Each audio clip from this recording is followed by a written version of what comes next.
Hello everyone, welcome back to the channel. In today's tutorial, I will show you exactly how to change your Threads password in 2025, and here is something important that you need to know. Threads doesn't have its own password changing option. It actually shares the same login as your Instagram account. So we will change the password via Instagram and it will be updated automatically on both the applications.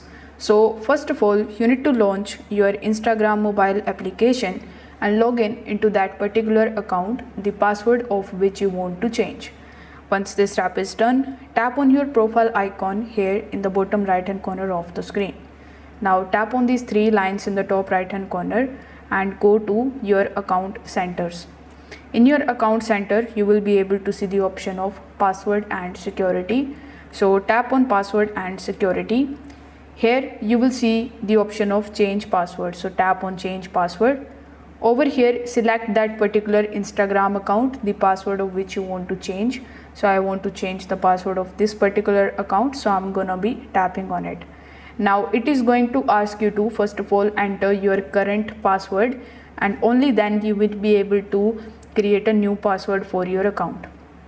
So if you remember your current password, you need to type that over here, then enter the new password and retype the new password and tap on the change password option over here in the bottom in order to save your password. Now if you don't remember your current password of Instagram, you can tap on this forgot your password option and select further options like an email will be sent on your email address. You need to open that, and first of all you need to reset your Instagram's password, and then you can basically change your password. So your Instagram and your Threads account will now use the same password. So this is how you can change your Threads password in 2025 by updating it via Instagram. If this video helped you out, make sure that you give this video a like, subscribe for more app tutorials, and comment below if you want me to make the videos on any other topics. Thanks for watching. I will see you in the next one.